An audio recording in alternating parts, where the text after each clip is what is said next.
59.900 ga tayyor kirib yashash uchun 4 xonali uyni ko'rsatsam, nima deysiz? Yangi remonti bilan bu joyimizda Paltadelda, shundoq Mannam kafedan 2 kilometr ichkariga kirib kelganimizda mahallalar shunaqa asfalt qilingan. Hozir ichlarini ko'rsatib beraman sizlarga. Videoni oxirigacha ko'rib turinglar.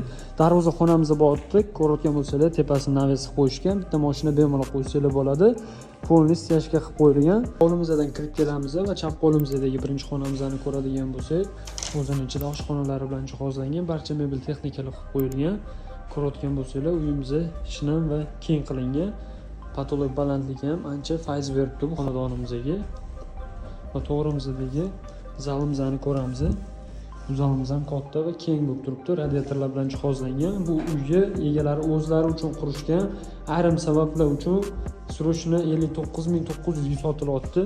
To'g'rimizdagi kalidor orqali ispaniyamizga kirsak bo'ladi. Ko'rayotgan bo'lsanglar, keng qilingan konditsionerlar bilan jihozlanib qo'yilgan. Yo'ldan qaytib chiqib to'g'rimizdagi sanuzilga kirsak bo'ladi.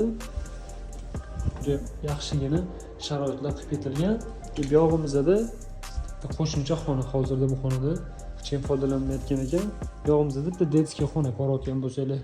Uyimiz okalar 2 sotuvga joylashgan. Paltadelda Mannan kafedan shunda 2 kilometr ichkariga kirganimizda bo'libdi.